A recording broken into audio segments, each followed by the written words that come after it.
রবীন্দ্রনাথের নাটকে সেই অচলায়তনে ঠিক যেমন ছিল, সবকিছু নিয়ম মেনে পরিচিত ছকে চলতে হবে। আজ দ্বিতীয় দফা শেষের পর মনে হচ্ছে এ রাজ্যের ভোট পর্ব হিংসা, হামলা, দখল, অশান্তির এক অমোঘ নিয়মে চলছে। সেই ছাপ্পা, সেই অস্ত্র, সেই রক্তপাতের অগণতান্ত্রিক ধারাবাহিকতা। একদিকে সোনার কেল্লার জয়সলমীরকে গরমে টেক্কা দিচ্ছে কলকাতা, আর রাজ্য জুড়েই হাঁসফাঁস গরমের মধ্যেই এক গুচ্ছ প্রশ্নচিহ্ন ঝুলিয়ে রাখল নির্বাচন কমিশনের ভূমিকা। প্রশ্ন উঠছে, নক্কারজনক, লজ্জাজনক এই পঙ্গুত্ব কি অদক্ষতা, নাকি উপর মহলের ইচ্ছাকৃত রাজনৈতিক চক্রান্ত? এসব প্রশ্নে আসবো, কিন্তু সবার আগে এই তথাকথিত গণতন্ত্রের উৎসবের কিছু অস্বস্তিকর লজ্জার ছবি আপনাদের সামনে রাখব। প্রথমেই দেখব বর্ধমান জেলার ছবি। ইট দিয়ে মাথা ফাটিয়ে দেওয়া হলো দুর্গাপুর পূর্ব কেন্দ্রের কংগ্রেস কর্মীর। অভিযোগ, সিপিএম এর পোলিং এজেন্টদের হুমকি দেওয়ার প্রতিবাদ করাতেই তার উপর হামলা চালায় তৃণমূল। বর্ধমানের জামুরিয়ার সত্তরে বুথ জ্যামের অভিযোগকে কেন্দ্র করে সিপিএম তৃণমূল সংঘর্ষ। দুই সিপিএম সমর্থকের বাড়িতে তৃণমূলের লোকজন আগুন লাগিয়ে দেয় বলে অভিযোগ। সংবাদ মাধ্যমের প্রতিনিধিদেরও বাধা দেয় তৃণমূল। দমকলের ইঞ্জিনকেও গ্রামের বাইরে আটকে রাখা হয় বলে অভিযোগ। তৃণমূলের পাল্টা দাবি, তাদের 4 সমর্থককে সিপিএম মারধর করে। জামুরিয়ার 76 ও 77 নম্বর বুথে আক্রান্ত সিপিএম এর 2 পোলিং এজেন্ট। মাথা ফাটিয়ে দেওয়া হয় একজনের। হামলায় অভিযুক্ত তৃণমূল। ফ্লাইং স্কোয়াডের অফিসারকে ধমক, পুলিশ পর্যবেক্ষকের চাপে পড়ে গ্রেফতার এক।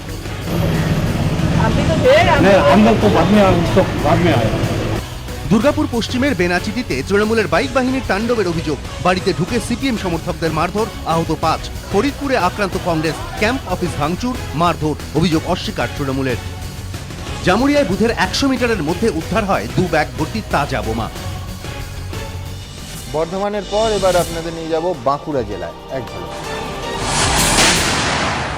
সোনামুখী বিধানসভার বেলুট রসুলপুরে ভোরের আলো ফুটতে না ফুটতেই ব্যাপক বোমাবাজি শুরু হয়। যদিও নির্বাচন কমিশনের দাবি, বোমাবাজি কোথাও হয়নি, হাতি তাড়াতে বাজি ফাটানো হয়েছে।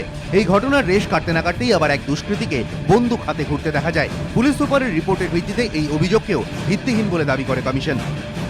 ওন্দা বিধানসভা এলাকার বিভিন্ন গ্রামে লাঠি হাতে তাণ্ডব চালায় দুষ্কৃতীরা। ভোটারদের নিরাপত্তা দেওয়ার পরিবর্তে কেন্দ্রীয় বাহিনীর জওয়ানদের দেখা যায় খাওয়া দাওয়ায় ব্যস্ত থাকতে। বাঁকুড়া বিধানসভা কেন্দ্র এলাকায় দলীয় পতাকা ছেঁড়া নিয়ে সংঘর্ষে জড়ায় তৃণমূল এবং সিপিএম। লাঠি সোটা নিয়ে 2 দলের সমর্থকেরা একে অপরের ওপর চড়াও হন। বিষ্ণুপুর কেন্দ্রের কংগ্রেস প্রার্থী তুষারকান্তি ভট্টাচার্যকে বুথে ঢোকার সময় হেনস্থা, মোবাইলে হেনস্থার ছবি তোলায় মারধর করা হয় প্রার্থীর দেহরক্ষীকে। সার্ভিস রিভলভার কেড়ে নেওয়ার চেষ্টা হয়। বাঁকুড়ার পর এবার অবশ্যই পশ্চিম মেদিনীপুর। বুথে কেন্দ্রীয় বাহিনীর সামনে সিপিএম এর মহিলা পোলিং এজেন্টকে নগ্ন করে ঘোরানোর হুমকি দেওয়ার অভিযোগ উঠেছে তৃণমূলের বিরুদ্ধে। সিপিএম এর কয়েকজন পোলিং এজেন্টকে মেরে বের করে দেওয়া হয় বলে অভিযোগ। সবমে ভোট দিয়ে ফেরার পথে কংগ্রেস কর্মীকে বেধড়ক মারধর করে পা ভেঙে দেওয়া হয়, অভিযোগ তৃণমূলের বিরুদ্ধে। কেশপুরের চরকা গ্রামে সিপিএম কে ভোট দেওয়ায় পুলিশের সামনেই ভোটারদের মারধরের অভিযোগ তৃণমূলের বিরুদ্ধে। সিপিএম এর পোলিং এজেন্টকেও মারধরের অভিযোগ। চন্দ্রকোনায় সিপিএম প্রার্থী শান্তিনাথ বধিকের পোলিং এজেন্টকে তুলে নিয়ে গিয়ে মারধরের অভিযোগ তৃণমূলের বিরুদ্ধে। ঘণ্টাখানেক পরে রক্তাক্ত অবস্থায় এলাকার একটি মাঠ থেকে উদ্ধার করা হয় তাকে। ন্যাড়াদেউলে সিপিএম প্রার্থী শান্তিনাথ বধুকের পোলিং এজেন্টকে মারধর করে বুথ থেকে বের করে দেওয়ার অভিযোগ তৃণমূলের বিরুদ্ধে। নির্বাচন কমিশনে অভিযোগ দায়ের হয়েছে। সব ক্ষেত্রেই অভিযোগ অস্বীকার করেছে তৃণমূল। আমি বাচ্চাকে দিয়ে শুরু করবো। বাচ্চা, তৃণমূল কর্মীরা মার খেয়েছেন, সিপিএম কর্মীরা মার খেয়েছেন, কংগ্রেস বা বিজেপি কর্মীরা কারা মার খেয়েছেন আমি সেই বিতর্ক আমার কাছে সম্পূর্ণ অপ্রাসঙ্গিক। আমার কাছে যেটা প্রাসঙ্গিক সেটা হচ্ছে এই মারপিটের সংস্কৃতি, এই ছাপ্পা, বোমা বন্দুক, এজেন্টকে মার, ভুয়ো ভোট, হামলা, রক্ত। বাংলার সংস্কৃতি দাঁড়িয়ে গেছে। একটা নির্বাচন হচ্ছে না যেখানে সংবাদ মাধ্যমের হাতে, শুধু এবিপি আনন্দ না, সমস্ত সংবাদ মাধ্যমের হাতে এই মানে জান্ত উল্লাসের ছবি আসছে না। কোথায় দাঁড়িয়ে আছি আমরা? আমার একটা কথা আগে তোমার সঙ্গে আমি একমত, সেটা হচ্ছে এটা সত্যি কোনো পার্টির ব্যাপার নয়, সিপিএম কংগ্রেস তৃণমূলের নয়। তবে এটা ঘটনা পশ্চিমবঙ্গে আমরা নির্বাচনে কখনো কোনো সন্ত্রাস দেখিনি সেটাও নয়। তবে তার সঙ্গে এটাও বলবো যে আমরা 2009, 2011 একদম নির্বাচন 2010 তৃণমূল কংগ্রেস, আমার মনে আছে বিরোধী দল মুকুল রায় সাংবাদিক সম্মেলন করলেন বিকেলে বলতে যে নির্বাচন কমিশনের ভূমিকায় খুশি, কোনো অশান্তির অভিযোগ নেই। সেই যে পরিবর্তন, রিপোল চাওয়া হয়নি, তৃণমূল রিপোল চায়নি। সেই যে পরিবর্তন দেখা দিয়েছিল যে নির্বাচনটা শান্তিপূর্ণভাবেও করা যায়, আমার তো মনে হয়েছিল যখন নতুন সরকার প্রতিষ্ঠিত হলো তারা বোধহয় শান্তিপূর্ণ নির্বাচনটাকে আরেকটা স্তরে উন্নত করবে, উন্নততর নির্বাচন তারা আমাদের উপহার দেবে আশা করেছিলাম। কিন্তু লোকসভা, পুরসভা, সল্টলেক, আজকের বিধানসভা, এই যা যা নির্বাচন দেখছি তাতে আমার মনে হচ্ছে যে যে খারাপ সময়টাকে আমরা অতিক্রম করে এসেছিলাম আবার রাজ্যটাকে আবার back সেখানে to- নিয়ে যাবে, back to square one. Back to square one. এবং সেটা আমার মনে হচ্ছে যে একটাই কারণে, যে কোনো কারণে হয়তো তারা নিশ্চিত নন যে মানুষ তাদের সঙ্গে আছে। একদম। এবং আরেকটা কথা বলবো যে এবং দেখো বিহারের এই রকম হাই ভোল্টেজ ইলেকশন হলো, যেখানে ওই রকম জোট এবং মোদির প্রতিদ্বন্দ্বিতা, প্রধানমন্ত্রী প্রতি সপ্তাহে 3 বার করে গিয়ে জনসভা করছে, সেখানেও বিহার একটা শান্তিপূর্ণ ছবি দেখালো ভোটের একদম। দিন। এবং- বাংলা পারলো না এবং পারছে না। হ্যাঁ, এবং সরকার যে এখানে বিদ্রুপ করছেন যে কেন এত দফা নির্বাচন, এটা তো সব থেকে বড় উদাহরণ যা যা ঘটনা ঘটছে এটা দেখে নির্বাচন কমিশন চাইলে বলতে পারে যে এই কারণেই পশ্চিমবঙ্গে এত দফা নির্বাচন বিহারে নয় বা অন্য জায়গায় নয়। তো আমার মনে হয় এটা আমাদের জন্য, এই সিপিএম কংগ্রেস তৃণমূল দলের ঊর্ধ্বে গিয়ে বলছি, রাজ্যবাসী হিসেবে খুব লজ্জা। এই দায়িত্ব তো একেবারে এবং যাদের ওপর আমরা ভরসা করেছিলাম সেই নির্বাচন কমিশন এবং অবশ্যই কেন্দ্রীয় বাহিনী, কি ভূমিকায় তাদের দেখা গেল প্রথম দফার পর দ্বিতীয় দফায় কেন্দ্রীয় বাহিনীর ভূমিকা কিন্তু এফেক্টিভ কতটা, তারা এ নিয়ে বড় প্রশ্নচিহ্ন তুলে দিল। দেখুন, প্রথম দফার পুনরাবৃত্তি দ্বিতীয় দফাতেও পশ্চিম মেদিনীপুর, বাঁকুড়া, বর্ধমানের বিভিন্ন এলাকায় রাস্তায় টহলই দিতে দেখা গেল না কেন্দ্রীয় বাহিনীকে। কেন্দ্রীয় বাহিনী দেখা বলতে বুথে কয়েকটা আছে ঘুরেছে, তবে বুথের বাইরে কোনো কেন্দ্র বাহিনী নাই। আপনারা এখানে আছে রিপোর্ট, এখানে কেন্দ্রীয় বাহিনী দেখছেন আছে কোথাও? রাস্তা পথে ঘাটে কোনো কেন্দ্রীয় বাহিনী দেখলাম না, জানি না প্রশাসন কিভাবে এটাকে নিয়েছে। এসবের মধ্যে আবার পর্যটকের ভূমিকায় দেখা গেল নির্বাচন কমিশনের কেন্দ্রীয় পর্যবেক্ষককে। গত পুরভোটে কেন্দ্রীয় বাহিনীকে দেখা গিয়েছিল হাজারদুয়ারিতে ঘুরে বেড়াতে, আর সোমবার সকালে হাজারদুয়ারি ঘুরে বেড়ালেন নদিয়ার দায়িত্বপ্রাপ্ত কেন্দ্রীয় পর্যবেক্ষক ML কৌশিক। কমিশন সূত্রে খবর, এদিন নদিয়ায় ভোট না হলেও মনোনয়নপত্র জমা দেওয়ার শেষ দিন থেকে ভোট শেষ না হওয়া পর্যন্ত নজরদারির দায়িত্ব পর্যবেক্ষকের। এখানেই প্রশ্ন উঠছে, দায়িত্ব ভুলে কিভাবে হাজারদুয়ারি ঘুরে বেড়ালেন কমিশনের পর্যবেক্ষক? বর্ধমানের আসানসোল দক্ষিণ বিধানসভা কেন্দ্রের বুথে ঘুমে মগ্ন কেন্দ্রীয় বাহিনী। বুথে গিয়ে দেখা গেল বুথ ছেড়ে পাশের একটি ঘরে বসে ঘুমোচ্ছেন এক জওয়ান, আর বিশ্রামে বাকি 2 জওয়ান। आप यहाँ पे सो रहे थे, आप वहाँ बैठे हुए पंखा के नीचे आप ड्यूटी कर रहे हैं आप लोग? कौन से बटालियन के, कहाँ से हैं आप लोग? हाँ? ऐसे क्यों कर रहे हैं ये लोग? आप लोग आराम से गेट बंद करके भीतर क्यों बैठे हुए हैं? ऐसे होता है? রানীগঞ্জ স্টেশন সংলগ্ন এলাকায় আবার বাজারে ঘুরতে দেখা গেল কেন্দ্রীয় বাহিনীকে। কখনো মিষ্টির দোকানে, কখনো মাংস কিনতে ব্যস্ত জওয়ানরা।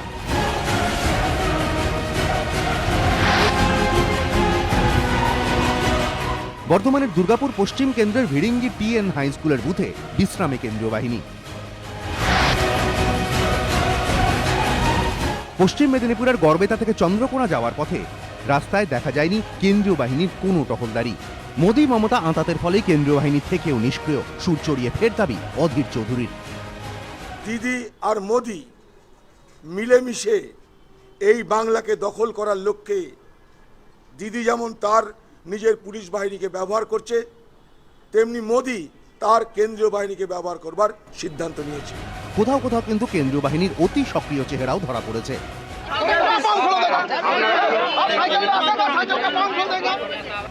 যেমন গড়বেতায় বসার চেয়ার না পেয়ে স্থানীয় ব্যবসায়ীকে মারধর করেন জওয়ানরা। পর্যবেক্ষকরা বলছেন, মাংস কেনা, রোদ চশমা কেনা কিংবা বাজার করাটা হয়তো বড় কথা নয়। কেন্দ্রীয় বাহিনীর এ ধরনের কোনো ভূমিকাই প্রশ্নের মুখে পড়তো না যদি তারা নিজেদের দায়িত্বটা সঠিকভাবে পালন করত, যদি সঠিক সময় সঠিক জায়গায় পৌঁছে যেত। এবিপি আনন্দ।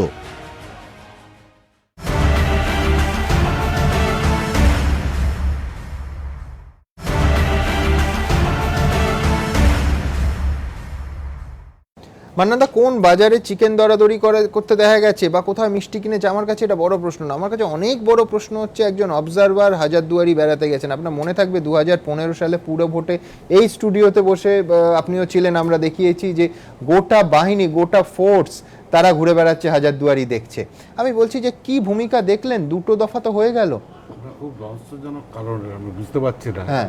নির্বাচন কমিশন যেসব কথাগুলো বলেছিলেন, হ্যাঁ, আমরা তখন দিল্লিতে ওদের ফুড বেঞ্চের সঙ্গে যখন আলোচনা করছিলাম, তারা যেভাবে আমাদের অ্যাসিওর করেছিলেন, কিন্তু 2টো নির্বাচন দেখার পরে আর যে নির্বাচনগুলো হচ্ছে হতে চলেছে সেগুলোর যে প্রাক নির্বাচন পরিস্থিতি যেগুলো আমরা দেখছি, তাতে দেখছি যে নির্বাচন কমিশনারের উপর মানুষের আস্থাটা আস্তে আস্তে চলে যাবে। কারণ হচ্ছে আমি এর আগে অনেকগুলো নির্বাচন লড়েছি এবং গত 2011-তে নির্বাচনে না লড়লেও জোটের পক্ষে তখন প্রচার করেছি, 2009-তে করেছি। আমরা দেখেছি কোথাও যদি একটা দেওয়াল লেখা বেআইনিভাবে হতো কোনো স্কুলে বা কোনো এতে, সংস্কার নির্বাচন কমিশনতে চিঠি চলে আসতো যে এইটা আমরা লেখা আছে ইমিগ্রেশন, তারা কেস হতো, কেসও করেছে অনেকে।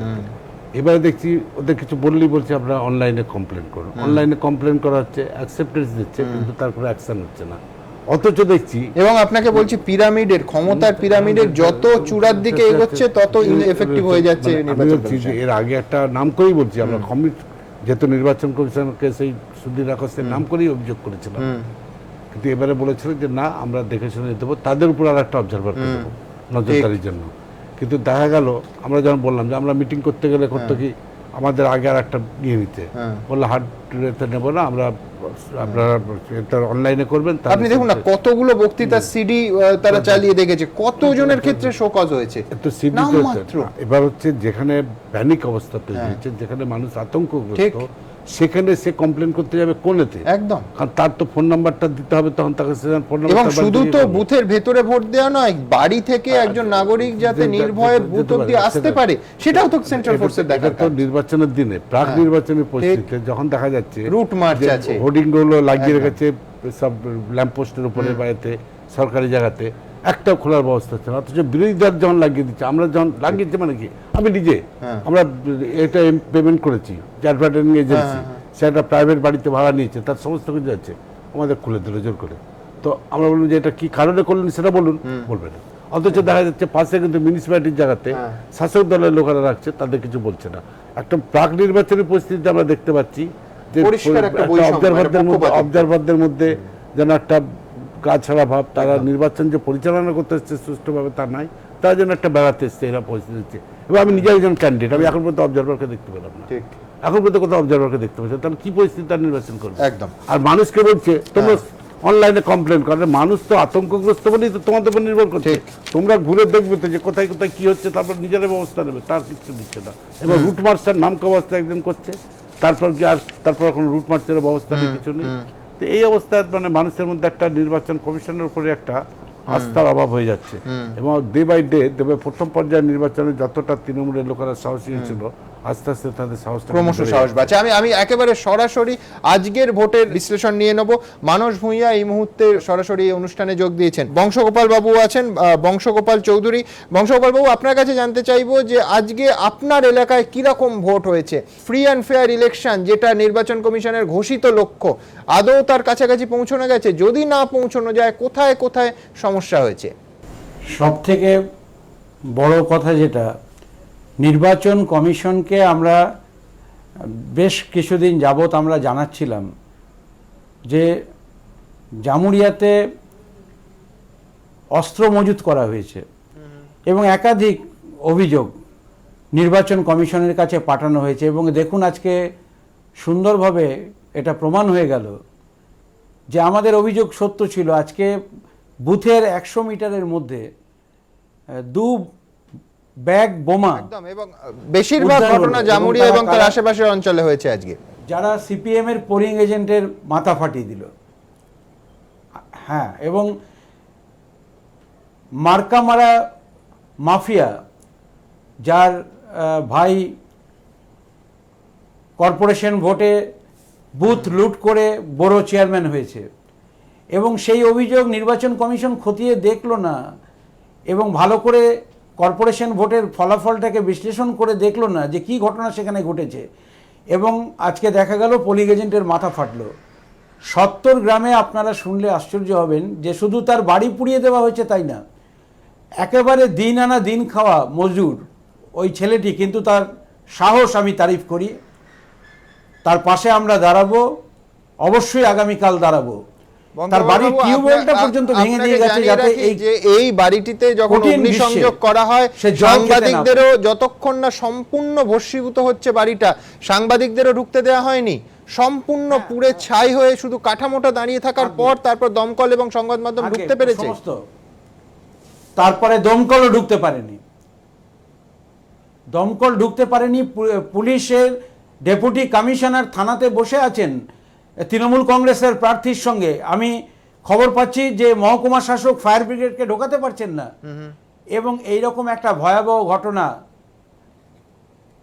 এবং সেখানে টিউবওয়েল ভেঙে দেওয়া হলো, পুড়ে ছাই হতে দেওয়া হলো গোটা বাড়িটাকে, এবং গোটা গ্রামটাকে কার্যত ঘিরে রাখলো মাফিয়ারা, তাণ্ডব চালালো। এবং পাণ্ডবেশ্বরে বুথ ক্যাম্প ভেঙে চুরমার করে দেওয়া হলো, পোলিং এজেন্টকে সেখানে মারধর করা হলো। দুর্গাপুর পূর্ব কেন্দ্রে একই ঘটনা, মাথা ফাটিয়ে দেওয়া হলো। দুর্গাপুর পশ্চিম বেনাচিতি, সেখানে একই ঘটনা, শুধু আজকে ঘটেছে তাই নয়, 4টে ওয়ার্ডে প্যারামিলিটারি রুট মার্চ করলো না। আমাকে গত পরশুদিন এসডিও দুর্গাপুরকে অনুরোধ করে রুট মার্চ করাতে হয়েছে। এবং এইসব অভিজ্ঞতা আমাদের হয়েছে। আমাদের বেশ, বংশগোপাল বাবু, সাধারণ সম্পাদক আপনি একের পর এক যেখানে নির্বাচন কমিশনের ভূমিকা নিয়ে প্রশ্ন তুলে ধরছিলেন,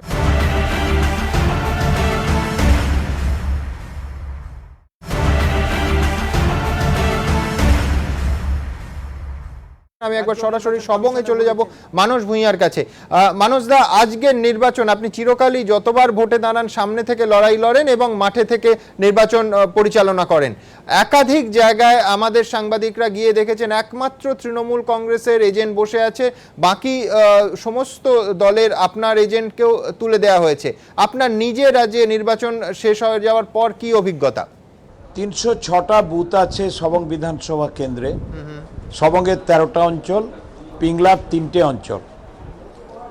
সবংয়ের 10টা বুথে এবং পিংলার 13টা বুথে এজেন্ট বসার পর বেশ কিছুক্ষণ ভোট হওয়ার পর তাদের মারধর করে, অত্যাচার করে, কারো কান কেটে দেওয়া হয়েছে, কারো নাক ফাটিয়ে দেওয়া হয়েছে, কারো মাথা ফাটিয়ে দেওয়া হয়েছে, কাউকে হাতের হাড়, পায়ের হাড় ভেঙে দেওয়া হয়েছে। এমনকি ভোটাররা যারা ভোট দিতে এসছেন তাদেরও মারধর করা হয়েছে। আমরা প্রশাসনকে বলেছিলাম, ইলেকশন কমিশন এবং রিটার্নিং অফিসার, অবজারভার, পুলিশ এবং জেনারেল, তাদের বলার পর এমন একটা আতঙ্কের পরিবেশ হয় যে পোলিং এজেন্টরা তারপরে আর যেতে চাননি। কিন্তু ভোটারদের কিছুটা মোবিলাইজ করে ভোট দেওয়ানো গেছে। এছাড়া অন্যান্য জায়গায় গত কয়েক মাস ধরেই সন্ত্রাসটা ব্যাপকভাবে চলেছে। এখানে আপনারা জানেন, আমাকে টার্গেট করে 27শে মার্চ 2টো কেস করা হয়েছে। একটা কেসে আমি নাকি 10,000 টাকা তৃণমূল কংগ্রেস কর্মীর কাছ থেকে ছিনতাই করেছি। আরেকটা কেসে আমি কোনো এক মহিলাকে নাকি চুল ধরে, আঁচল ধরে টেনে তার শ্লীলতাহানি করেছি।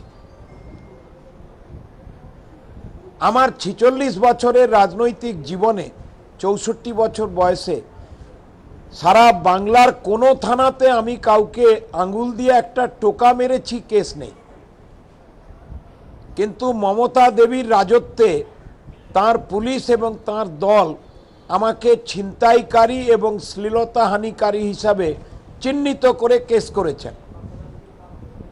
এরপর 8ই এপ্রিল আমি যখন পিংলাতে 10টা থেকে রাত্রি 10টা আমার নিজের প্রচার করছিলাম, আমার সহকর্মী জেলা সভাপতি বিকাশ ভূঁইয়া, ব্লক সভাপতি অমল পান্ডাকে নিয়ে এবং আমার সাধারণ সম্পাদক আবু কালাম বক্সকে নিয়ে,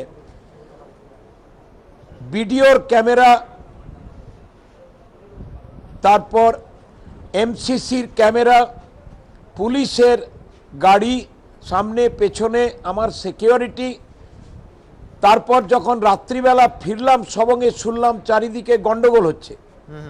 রাত্রিবেলা, গভীর রাত্রে জানতে পারলাম আমি, অমল পান্ডা, বিকাশ ভূঁইয়া, আবু কালাম বক্স, নিশিকান্ত কর, অজিত আদক সমেত 22 জন কংগ্রেসের নেতা, আমরা নাকি একটা অভিযোগ এসছে একজনকে মেরে ফেলেছি, মেরে করেছেন এবং আপনি দাঁড়িয়ে থেকে সেই খুনের নেতৃত্ব দিয়েছেন। অর্থাৎ গণতন্ত্রের, হ্যাঁ, শুধু দাঁড়িয়ে থেকে না, আমি নাকি সেই সময় ক্যাম্পেইন করছিলাম। আমি তখন পিংলায়, এ তো কি বলবো, এ তো আমাদের মাননীয় মুখ্যমন্ত্রী মমতা দেবীর রাজত্বে আমি একজন ছিনতাইকারী, আমি একজন শ্লীলতাহানিকারী, আমি একজন খুন কেসের অভিযুক্ত। একদম এই হচ্ছে মানসবাবু, অবস্থা। বিস্তারিত আজ সকালেই এই আসলে ঘটনাটা নিয়ে আমরা ব্যাপারটা দেখিয়েছি। হলো- বংশগোপাল চৌধুরী এবং মানস ভূঁইয়াকে ধন্যবাদ এই অনুষ্ঠানে যোগ দেওয়ার জন্য। আমরা কংগ্রেসি করি, হাত কংগ্রেসি করি, এই জন্য ওরা দেখতে পাচ্ছে না। আমি ভোট দিতে গেলাম, হঠাৎ আমাকে পিছন থেকে ডাকছে, তোমার ভোট দিতে যাওয়া হবে না। আমি বলছি কেন? দীপক পাড়ি বলছে যে হচ্ছে তোর কাকু ভোট ক্যাম্পিং করতেছে কংগ্রেসের। ভোটের সবঙে এটাই ছবি। হুমকি দিয়ে বহু কংগ্রেস সমর্থককে ঘরবন্দি করে রাখার অভিযোগ উঠল তৃণমূলের দিকে। তৃণমূল নেতারা খোলাখুলি বুক বাজিয়ে জানালেন তারা কাউকে ভোট দিতে দেবেন না। আমার সরকার যা দিচ্ছে, ওরা না আমাকে ভোট দিলে আমি ভোট দিতে দেবো না। ছেড়ে কথা বলবো না, আমি বদলা নেব। দীপক পাড়ি বলছি। বুথের বাইরে যদি এই ছবি হয়, তাহলে বুথের ভেতরের ছবিটাও গণতন্ত্রের পক্ষে মোটেও সুখকর নয়। সবংয়ের দুবরাজপুর প্রাথমিক বিদ্যালয়ের 1 এবং 2 নম্বর বুথে গিয়ে সিপিএম কংগ্রেসের একজন এজেন্ট খুঁজে পাওয়া গেল না। রয়েছেন শুধু তৃণমূলের নির্বাচনী এজেন্ট। পোলিং এজেন্ট একজন, বাকিটা স্যার আমার কালকের থেকে কোনো যোগাযোগ আমার সাথে কেউ করেননি। কিন্তু বিরোধী দলের এজেন্ট বুথে অনুপস্থিত কেন? প্রশ্নের উত্তরে শাসকের সেই চিরাচরিত উত্তর। কোনো এজেন্ট নেই? নেই তো দেখছি। কাদের এজেন্ট আপনি? টিএমসি। আর কেউ নেই? নেই তো, সকাল থেকেই দেখছেন। একই ছবি পিংলার বুলকিচক প্রাথমিক স্কুলের বুথেও।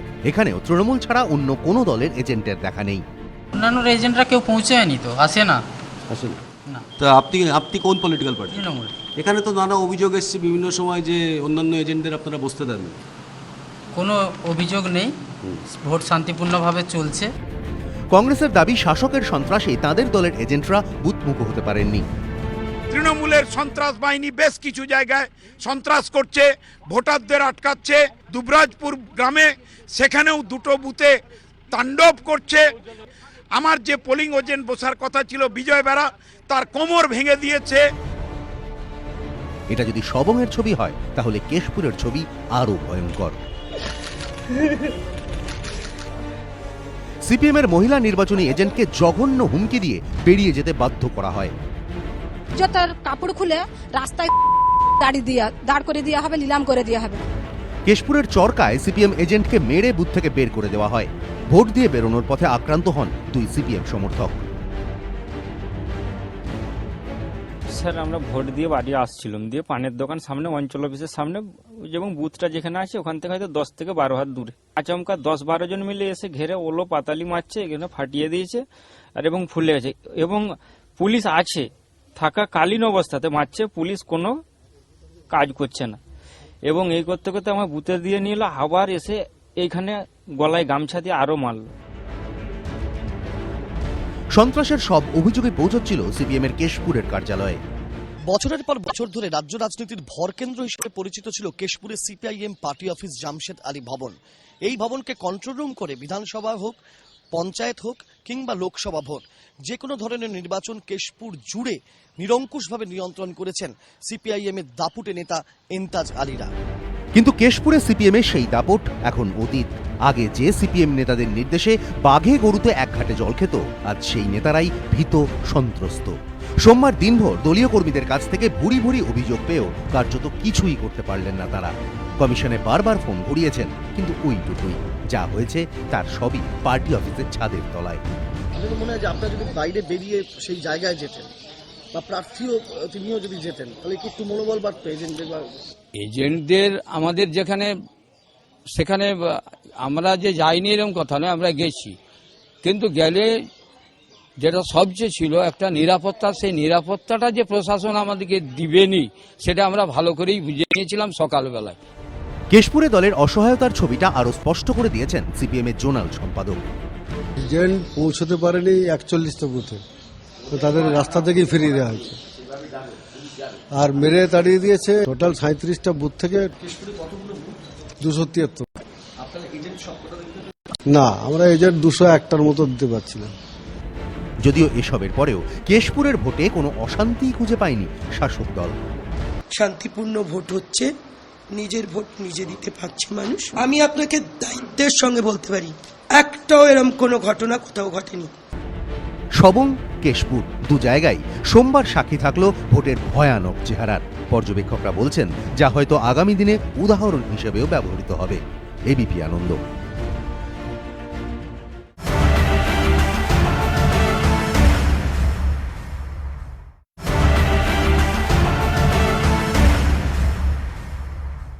রাজনৈতিক সংস্কৃতির কথা হলো, রাজনৈতিক সংস্কৃতির অন্তত এইটুকু বাকি ছিল যে একজন প্রার্থী যখন বিভিন্ন বুথে যান তখন তাকে ঘিরে দলীয় কর্মীদের স্লোগান, গালিগালাজ এবং ঘেরাও করে রাখার সংস্কৃতি অন্তত এই বাংলায় ছিল না। আজকে সেই সংস্কৃতির ছবিটাও দেখলো আমাদের এই পশ্চিমবঙ্গ। উন্নয়ন দেখুন। তিনি জোটের প্রধান সেনাপতি। তিনি পশ্চিম মেদিনীপুরের নারায়ণগড়ের সিপিএম প্রার্থী। সোমবার ভোটের দিন সকাল থেকে সেই নারায়ণগড়েই বুথে বুথে ঘুরলেন সূর্যকান্ত মিশ্র, কার্যত পর্যবেক্ষকের ভূমিকায় প্রার্থী। আরও অনেক জায়গায় যেতে হবে আমার, এখন বাকি আছে। সেই সমস্ত বুথে যাচ্ছি যেখানে গোলমালের খবর আছে বা কোনো উত্তেজনা আছে বা কোনো কিছু জাম হচ্ছে বা পোলিং এজেন্ট নেই বা কিছু এরকম, সেই সব জায়গায় কোথাও নিজেই তৎপর হয়ে দলের পোলিং এজেন্টকে বুথের ভেতর ঢোকালেন।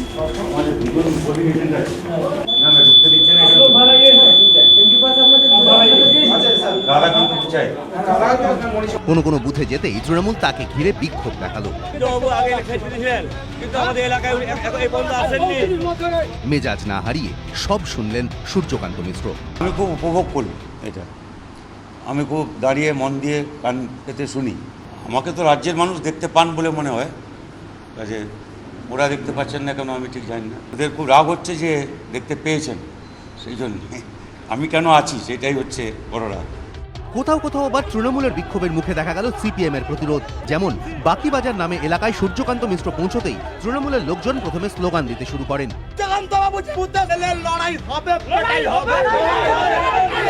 পাল্টা স্লোগান দেয় সিপিএমও। এরপর শুরু হয়ে যায় বচসা। গাড়িতে উঠে সূর্যকান্ত মিশ্র খানিকটা এগোতে সেখানে আবার দু দলের সমর্থকদের মধ্যে রীতিমতো ধস্তাধস্তি শুরু হয়ে যায়। কিন্তু হঠাৎ করে ভোটের দিন সূর্যকান্তকে ঘিরে তৃণমূলের এমন বিক্ষোভ কেন? কেনই অসৌজন্যের রাজনীতি? সিপিএম এর রাজ্য সম্পাদকের দাবি এসবই শাসকের হারের লক্ষণ। ওদের রাগের কারণ আমি বুঝতে পারি যে আমি 23টা বুথের নিয়ে আমি কমপ্লেন করেছিলাম। এটা হচ্ছে হতাশার লক্ষণ, পরাজয়ের লক্ষণ। মুখ্যমন্ত্রীর আর্তনাদ আর এদের চিৎকার একই ব্যাপার। তৃণমূলকে পাল্টা হুঁশিয়ারিও দিয়েছেন সূর্যকান্ত মিশ্র। এই সংস্কৃতি যদি সংক্রমিত হয় তাহলে কালকে যদি লোকে ওদের চোর চোর বলে তাড়া করে তখন কি করবে? প্রার্থীকে ভোটের দিন এভাবে বাধা দেওয়াকে নির্বাচনী বিধিভঙ্গ হিসেবেও দেখছে পর্যবেক্ষকদের একাংশ। এটা কিন্তু যে আপনাদের কোড অফ কন্ডাক্ট আছে ইলেকশনের, সেটা সম্পূর্ণ বিরোধিতা করা হচ্ছে। পশ্চিমবঙ্গের নির্বাচনী ইতিহাসে অতীতে এটা কোনোদিন হয়নি। সকাল থেকে সূর্যকান্ত মিশ্র পর্যবেক্ষকের ভূমিকায়, আর বেলদায় তার নির্বাচনী কার্যালয় যেন একেবারে কন্ট্রোল রুম। কন্ট্রোল রুম খুঁড়ে বেলদা জোনাল কমিটি অফিসে কাজকর্ম নিয়ে বসেছেন সিপিএমের স্থানীয় নেতৃত্ব এবং কর্মীরা, এবং সমস্ত বুথের খবর নেওয়া হচ্ছে কোন কোন বুথে পোলিং এজেন্ট পৌঁছেছেন, কোন কোন বুথে তারা পৌঁছতে পারছেন না, বা কোন কোন জায়গা থেকে কোনো অভিযোগ আসছে কিনা। খবর ছিল পোলিং এজেন্টদের ঢুকতে দেবে না, সমস্যা সৃষ্টি করবে, ইলেকশন কমিশনকে অবজেকশন দিতে পারি, তারই জন্যই এটা করেছি আমরা। লড়াই কঠিন, কিন্তু সূর্যকান্ত মিশ্র আত্মবিশ্বাসী। শেষ পর্যন্ত কি হয় সেটা জানা যাবে 19 মে। বিতনু চট্টোপাধ্যায়, এবিপি আনন্দ, পশ্চিম মেদিনীপুর। শোনবাবু, আমি নিশ্চিত যে আপনি ক্যামেরার সামনে অন্তত এই দাবি করবেন না যে ভোটাররা স্বতঃস্ফূর্ত হয়ে রাজনৈতিক স্লোগান দিচ্ছে, 34 বছরের কথা বলছে। এটা দুপক্ষের কোনো ভোটাররাই, যদি তৃণমূল কংগ্রেসের কোনো নেতা ওখানে যেতেন আর তাকে নারদা নিয়ে স্লোগান শুনতে হতো, আমি বিশ্বাস করতাম না যে তিনি সাধারণ ভোটার। এটা একদম পরিষ্কার, কোদালকে কোদাল বলা ভালো। রাজনৈতিক কর্মীরা একেবারে পরিকল্পনা করে বিক্ষোভ দেখিয়েছে। আমার প্রশ্নটা অন্য, সেটা হচ্ছে এই সংস্কৃতি যদি সংক্রমিত হয় কি অবস্থা হবে এই রাজ্যের নেতাদের ভেবে দেখেছেন? আমি বলছি বিরোধীদের 2% বেশি হলো আর শাসকদের 2% কম হলো, এটা নয়। একটা রাজনৈতিক সংস্কৃতি তার যখন চেপে বসে তার উপর কোনো অশুভ বিষয়, তার কি অবস্থা হয়? মানে কেউ কোথাও সিকিউর নয়। আপনি মানবেন যে এই পশ্চিমবঙ্গ এমনই একটা রাজ্য, নানা ছোটোখাটো রাজনৈতিক দলেরও নানা পকেট আছে। আমি বলছি এসইউসিআর পকেটে সেখানকার কর্মীরা নেতাদের অন্য বিরোধী নেতার সঙ্গে বা শাসক দলের নেতার সঙ্গে অসভ্যতা করবেন, সিপিএমের জায়গায় অসভ্যতা হবে, তৃণমূল কংগ্রেসের জায়গায় অসভ্যতা হবে, আমি বলছি খুব খারাপ দিকে ইঙ্গিত কিন্তু বহন করছে আজকের এই ছবিটা। না না, আজকের এই ঘটনাটা আজকের দিনের জন্য অনভিপ্রেত, কারণ এটা একটা বিক্ষোভ যেটা হয়েছে গত 5 বছর ধরে, মানে সদর্থক এবং গঠনমূলক কাজে সেটা ঠিক, কিন্তু আমি তো বলছি এটা অনভিপ্রেত ঘটনা। এই প্রশ্ন উঠতো না, কিন্তু প্রশ্নটা আলাদা। আপনি যে সংস্কৃতির কথা বলেছেন, বিভিন্ন রকম সংস্কৃতি পশ্চিমবঙ্গে আগে দেখেছে, বাদশার কথাতেই সেই কথা উঠে এসছে। আজকে সূর্যবাবু একটা কথা বলেছেন, মানে সেটা কিরকম বলেছেন আমি জানি না, 77 সাল পর্যন্ত নাকি সন্ত্রাস ছিল, আফটার 77 পরে নাকি কোনো সন্ত্রাস ছিল না। মানে এই কথাটাও যে কি অর্থ বহন করে, আমি বলছি না মিথ্যে কথা, কিন্তু এটা মানুষ অভিজ্ঞতা থেকে জানেন, অভিজ্ঞতা থেকে এই কথা ঠিক না, এটা সূর্যবাবুর মতন মানুষের বলা সে হলো, কিন্তু আমি বলছি এটা গলা খুলে নিন্দা করুন এই জিনিসে। আমি তো বললাম অনভিপ্রেত ঘটনা, আজকের দিনে এটা না ঘটলেই ভালো হতো, কিন্তু এটুকু মনে রাখবেন, বিরোধীরা শান্তিতে ভোট হওয়ার জন্য নির্বাচন কমিশনকে মানে বলেছিল, এবং নির্বাচন কমিশন এসছে, এবং হিউজ পরিমাণে নির্বাচন কমিশন এসছে।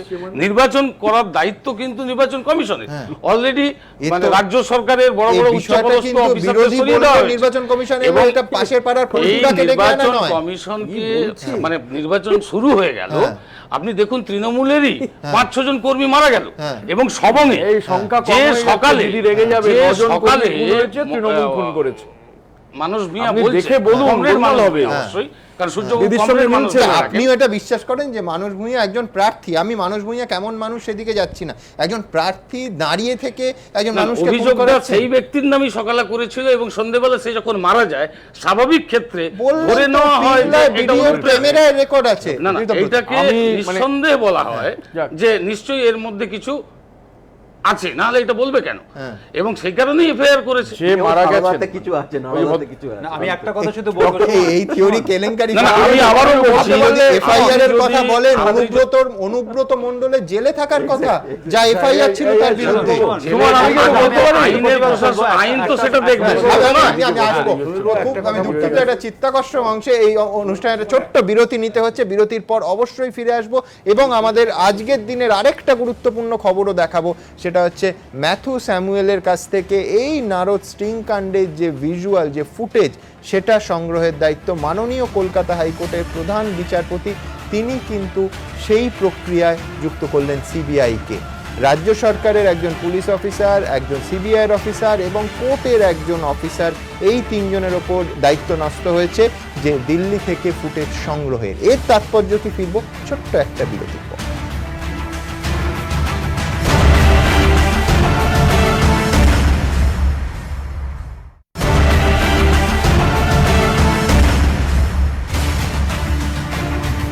কোনো মামলায় অভিযুক্ত এমনটা নন, একেবারে আদালতের রায়ে লোহা চুরির মামলায় শাস্তিপ্রাপ্ত সেই সোহরাব আলী ইতিমধ্যেই মুখ্যমন্ত্রী যাকে পাশে নিয়ে মঞ্চে সভা করেছেন এবং বেচারা আখ্যা দিয়েছেন, সেই সোহরাব আলী বুক ফুলিয়ে যে গোটা দিন তার স্ত্রীর সঙ্গে বিভিন্ন বুথে ঢুকলেন এবং কার্যত ভোটের ওপর খবরদারি করলেন।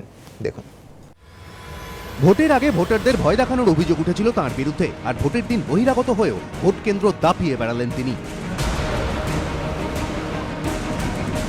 প্রার্থী হতে না পারলেও তিনি যে রানীগঞ্জের বেতাজ বাদশাহ তা ফের বুঝিয়ে দিলেন রেলের লোহাচুরিতে সাজাপ্রাপ্ত বিদায়ী তৃণমূল বিধায়ক সোহরাব আলী।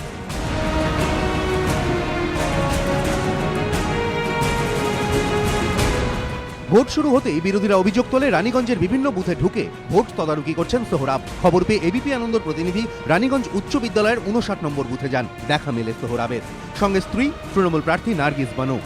বুথের মধ্যে ঢুকতে যাচ্ছিলেন, কিন্তু ক্যামেরা দেখা মাত্রই থমকান সোহরাব। এক প্রকার বাধ্য হয়ে বুথের দরজার সামনে থেকেই ভেতরে থাকা দলীয় এজেন্টের সঙ্গে কথা বলেন তিনি। আমাদের পোলিং এজেন্ট কে আছে? হ্যাঁ, ঠিক আছে, কত পার্সেন্টেজ হয়েছে ওইটা দেখে নাম। এরপর মোবাইল ফোনে কথা বলতে দেখা যায় তৃণমূলের বিদায়ী বিধায়ক সোহরাবকে। আপত্তি জানান কেন্দ্রীয় বাহিনীর এক জওয়ান, কিন্তু তাতে থোড়াই কেয়ার।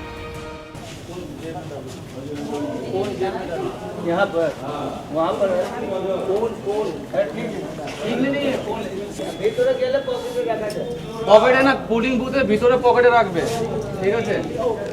আমরা ডিউটি করছি নিজে, আমাদেরকে শিখাবেন না। কিন্তু তা সত্ত্বেও ভোট কেন্দ্র ছাড়েননি সোহরাব। মোবাইল কানে ঠায় 5 মিনিট ভোট কেন্দ্রে দাঁড়িয়ে থাকেন তিনি। বিরোধীদের দাবি সোহরাব আলী তো আসানসোল দক্ষিণ কেন্দ্রের ভোটার, তাহলে রানীগঞ্জের এই ভোট কেন্দ্রে তিনি কি করছেন? প্রার্থী হিসেবে নার্গিস যেতেই পারেন, কিন্তু তার স্বামী সোহরাব কেন? ক্যান্ডিডেট মহিলা, সেই জন্য ওনার সঙ্গে আমি ঘুরছি। আমি তো এখানকার এমএলএ। সংবাদ মাধ্যমে এই ছবি সম্প্রচারিত হতেই তৎপর হয় নির্বাচন কমিশন। সরিয়ে দেওয়া হয় রানীগঞ্জের 59 নম্বর বুথের প্রিসাইডিং অফিসারকে। প্রার্থী নারায়ণগড়ের, তার ক্ষেত্রে আঁটো আর মোহাম্মদ সোহরাব, যিনি তথাকথিত চুরির দায়ে অভিযুক্ত, সে গটগট করে ঢুকে যায়।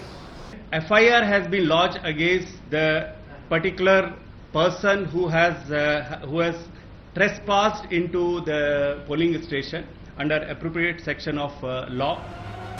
কদিন আগে লোহাচুরিতে সাজাপ্রাপ্ত এই নেতার পাশে দাঁড়িয়ে প্রকাশ্য সভা থেকে তাকে বেচারা বলে সম্বোধন করেছিলেন তৃণমূল নেত্রী। সোহরাব বেচারা, ও তো কন্টেস্ট নেই কর পায়া। স্ত্রী প্রার্থী হলেও তার প্রচার আসনে ছিলেন সেই সোহরাবই, আর ভোটের দিনও সেই তিনিই দাপট দেখালেন। লোহাচুরিতে দোষী সাব্যস্ত তৃণমূল নেতা সোহরাব। আর শুধু দোষী সাব্যস্ত সোহরাবই নন, সোমবার তৃণমূলের হয়ে ভোটের ময়দানে নামেন দলের আরেক অভিযুক্ত নেতা নরেন চক্রবর্তীও। মাস দুয়েক আগে কলকাতা বিমানবন্দর থেকে আগ্নেয়াস্ত্র সহ গ্রেফতার হন বর্তমান জেলা পরিষদের এই কৃষি কর্মাধ্যক্ষ। সোমবার সেই তিনি পাণ্ডবেশ্বরের তৃণমূল প্রার্থী জিতেন্দ্র তিওয়ারির নির্বাচনী এজেন্ট। সকাল থেকে বুথে বুথে নড়েন। বিরোধীদের আশঙ্কা ভোটারদের প্রভাবিত করছেন এই তৃণমূল নেতা। পিস্তল নিয়ে এয়ারপোর্টে ধরা পড়লেন এবং যার হচ্ছে যে এইটা একটা ফৌজদারি অপরাধে যিনি অপরাধী, ইলেকশন এজেন্ট যিনি হয়েছেন, ভোটাররা তো ভয় পাবে, ভোটাররা ভয় পাবে, সাধারণ মানুষ ভয় পাবে, তার একটা প্রভাব পড়বে। বিরোধীদের অভিযোগ সম্পর্কে দার্শনিকের সুর নরেন চক্রবর্তীর গলায়। ভোটাররা প্রভাবিত হন সেটা আমি নিশ্চয়ই চাইব। আমার দ্বারা প্রভাবিত হয়ে আমার দলের বাক্সে যদি ভোট বাড়ে, তার জন্য আমি ভোটারদের কাছে কৃতজ্ঞ থাকব। আমাদের দেশে যা নিয়ম আছে, যতক্ষণ সাজা কারো ঘোষণা না হচ্ছে ততক্ষণ তাকে ইনোসেন্ট ধরে নেওয়া হয়। তো অন্যদের ক্ষেত্রে এক নিয়ম, নরেনের ক্ষেত্রে আরেক নিয়ম তো হবে না। বিরোধীদের কটাক্ষ, আইন নাই থাকতে পারে, কিন্তু নৈতিকতা বলেও কি কিছু নেই? প্রকাশ সিনহা ও অর্ণব মুখোপাধ্যায়, এবিপি আনন্দ, রানীগঞ্জ। রীতিমতো একটা ক্ষেত্রে অন্তত নির্বাচন কমিশন তৎপর হয়েছে। এই সন্দীপ সাক্সেনা তিনি সাংবাদিক সম্মেলন করে বলেছেন যে সোহরাব আলীর বিরুদ্ধে এফআইআর। আচ্ছা, এই লোহাচোরকে মুখ্যমন্ত্রী সার্টিফিকেট দিয়েছেন যে বেচারা, লোহা চুরি করেছে বেচারা বলে বেচারা না, ধরা পড়ে গেছে বলে বেচারা না, ক্যান্ডিডেট হতে পারেনি বলে বেচারা। সেই লোহাচোর দাপিয়ে বেড়ালো সমস্ত নিয়ম নীতি ভেঙে এবং বলতে শোনা গেল আমি এমএলএ সব পারি। আসলে মগের মুলিকে সব হয়। এখন ঘটনা হচ্ছে এই যে একটু আগের পার্টে যখন আলোচনা হচ্ছিল, সূর্য মিশ্র যেখানে যেখানে গেছেন দেখা গেল, এবং বিমানদা যে কথা বললেন যে লোহাচোরের জন্য একরকম নিয়ম, আর ক্যান্ডিডেট ঢুকছে, সেন্ট্রাল ফোর্স তাকে বাধা দিচ্ছে, ভেতরে পুলিশ, তাকে ঘিরে বিক্ষোভ হচ্ছে, সেন্ট্রাল ফোর্স নেই, পুলিশ নেই, কিছু ভূমিকা নিচ্ছেন। এর কারণ হচ্ছে ওইখানে যে অ্যাফেক্টেড এরিয়া, মানে সমীরবাবু নারায়ণগড়ের কোথায় কোথায় গেছেন আমার জানা নেই, কিন্তু স্ক্রিপ্ট যেটা নিয়ে এসছেন বোধহয় ইনফরমেশন কিছু ল্যাক করছে। ওখানে এই যে এরিয়া তৃণমূল লুট করার প্রচেষ্টা করেছে, কারণ মুখ্যমন্ত্রী বলেছেন তার সবং চাই, নারায়ণগড় চাই। অভিষেক গুপ্তা অ্যাডিশনাল এসপি তার বাড়িতে, তার সরকারি বাংলোতে সবংয়ের ক্যান্ডিডেট, নারায়ণগড়ের তৃণমূল ক্যান্ডিডেটদের নিয়ে মিটিং হয়েছে। আর ওই যে আর্তনাদ মুখ্যমন্ত্রীর, এত কিছুর পরও নারায়ণগড়ে বলতে শোনা গেছে আমাকে উল্টে দেবেন না তো, সেই আর্তনাদটাই বুথে চিৎকার। কারণ সূর্য মিশ্র প্রার্থী যাওয়ার ফলে, এবং অনেক সাংবাদিক সঙ্গে ছিলেন, ভোট লুটের এই পরিকল্পনা ব্যর্থ হচ্ছে, ভোট লুট হচ্ছে না, উনি চলে যাচ্ছেন, এজেন্ট বার করে দেওয়া হয়েছে, এজেন্টকে ঢুকিয়ে দিচ্ছেন। আসলে যেটা হয়েছে, কেন্দ্রীয় বাহিনী, এই সন্দীপ সাক্সেনার যা কথা শোনা গেল, এখন এফআইআর করার মানেটা কি?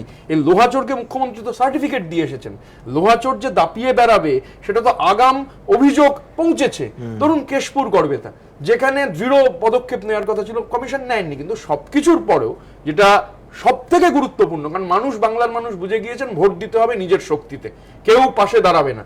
মানুষ হচ্ছেন, আমরা সেই মানুষকে সেলাম জানাই যে মানুষ বেরিয়ে এসে ভোট দিয়েছেন। আর সব আজব কথাবার্তা ডক্টর মানস ভূঁইয়া যেটা বলছিলেন, ওই যে সমীর বাবু বলছিলেন কি একটা যে তত্ত্বটা দিলেন, আমি শুধু বলবো যে যেখানে উনি ছিলেন, মিটিং করছিলেন, আর গ্রামে ঘটনা ঘটেছে 22-24 কিলোমিটার, ওই রাত 10টায় উজিয়ে ওখানে প্রচারে যাবেন, এসব গল্পের গরু আপনার মুখ্যমন্ত্রীর মিটিং এ শুনলে লোকে হাততালি দেয়।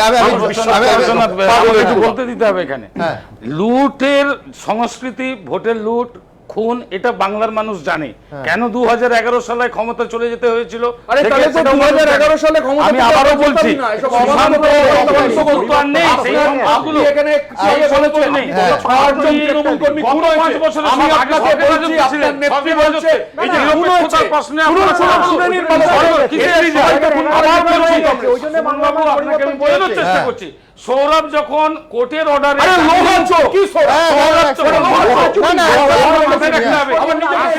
আপনারা বলছেন তার স্ত্রীর একজন স্বামী, স্বামীর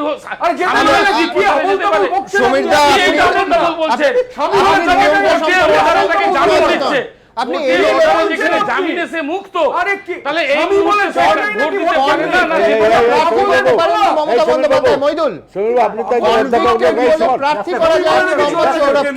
প্রার্থী তো করেনি, সেটাই তো বলছি। গেল কি করে ওখানে? গেল কি করে? ভোটার হিসেবে যাবে না, জামিনে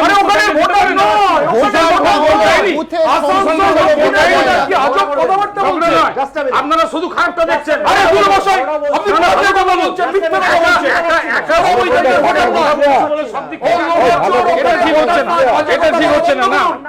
এটা ঠিক হচ্ছে না।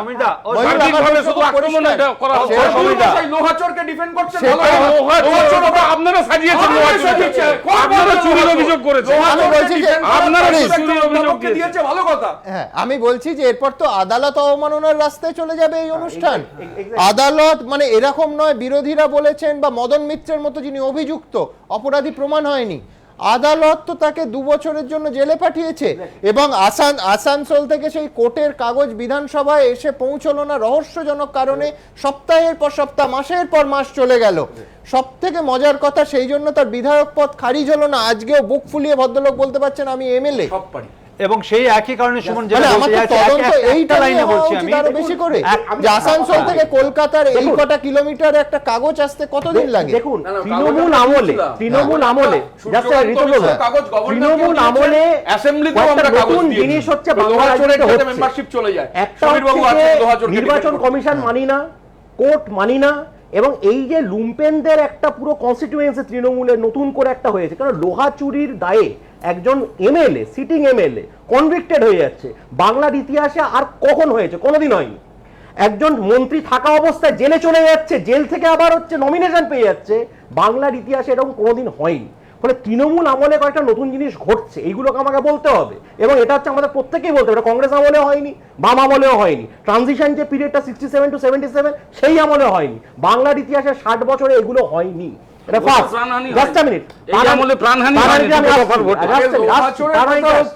এবার এই যে পলিটিক্যাল ভায়োলেন্স, এই যে পলিটিক্যাল 5টা জিনিস আমি বলবো, 5টা জিনিস উঠে আসছে। এই যে পলিটিক্যাল ভায়োলেন্স হচ্ছে, এর মূল জায়গাটা কি? বাংলার যে রাজনৈতিক অর্থনীতি, সেইখানে হচ্ছে আপনার এমপ্লয়মেন্ট নেই।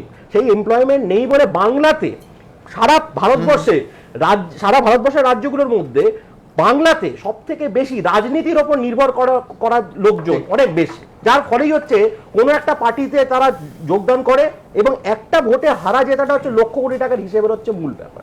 मम्मी का नाम आपको नहीं पता? इसमें लिखा आपको नहीं पता?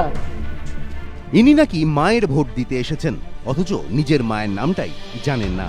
এরপরও ছাপ্পা ভোটার বলে সন্দেহ হওয়া কি খুব ভুল? কিন্তু সেজন্য কেন্দ্রীয় বাহিনী তাকে ধরতেই আবার রে রে করে তেড়ে এলেন একদল মহিলা। কার্যত ছিনতাই করে নিয়ে গেলেন তরুণীকে।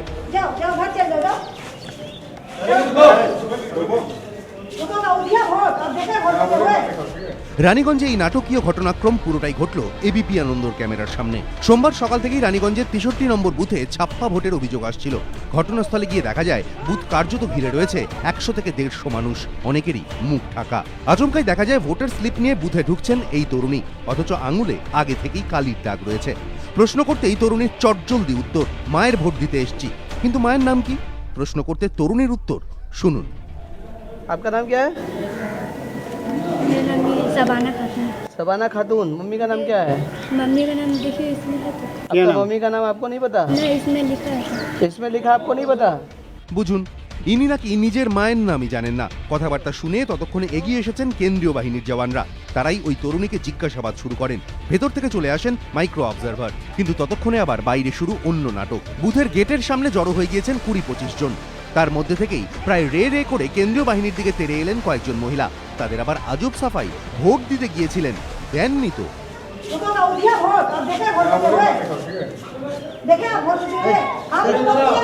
বেশ কিছুক্ষণ বচসার পর কেন্দ্রীয় বাহিনীর হাত থেকে ওই তরুণীকে কার্যত ছিনিয়ে নিয়ে যান তারা। কিন্তু এরা কারা? খোঁজ নিয়ে জানা গেল যে মহিলা কেন্দ্রীয় বাহিনীর সঙ্গে তর্ক করছিলেন তিনি তৃণমূলের স্থানীয় নেত্রী। তরুণীকে ছাড়ানোর পরই আগন্তুকদের ভিড়টা পাতলা হতে শুরু করে। প্রশ্ন করতেই উড়ে আসতে শুরু করলো হুমকি। কয়েকজন তো হাত দিয়ে সরিয়ে দিলেন ক্যামেরা। এসবের খবর পেয়ে বেশ কিছুক্ষণ পর বুথে আরো পুলিশ পাঠান জেলা শাসক। কিন্তু যাদের ঘিরে এত গন্ডগোল ততক্ষণে তারা তো উধাও। প্রকাশ সিনহা, এবিপি আনন্দ, রানীগঞ্জ।